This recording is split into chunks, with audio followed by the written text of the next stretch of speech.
So you don't feel you've crossed that thin blue line that was the cornerstone No. of the team's foundation? No, not at all. Not at all. And you know, the one mantra you can ask anybody in this team who's been in this team, we absolutely, there is no crossing that line. We do not go over that line ever.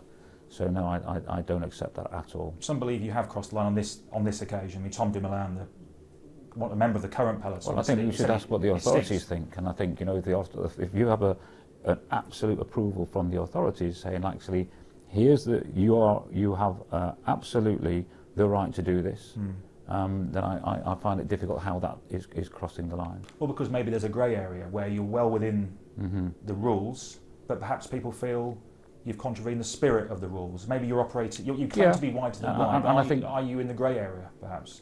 Well, I think that's a fair question in terms of, you know, there's obviously a debate about that very aspect, and people have opinions, which is normal. But I think from my point of view, you know, my responsibility is to get a really diligent set of processes in this team and make sure that people are very clear about what's right and wrong, to make sure that all the processes are there that can have some checks and balances in it, and people can then abide by those processes, and then I run a tight ship, and that's what we do, and people can have an opinion about that. However, I'm very confident, and I can sit there and look at our processes and feel not only do we refine them and you know, over the years, but we keep on moving them forwards, which is what we're going to do now, and review this in light of all of this hack and this criminal activity, and amend our processes to be as transparent as possible. Do you fear all this has tainted Sir Bradley Wiggins and indeed yours and Team Sky's achievements? Well, people can draw their own opinions. I don't think there's any need for that.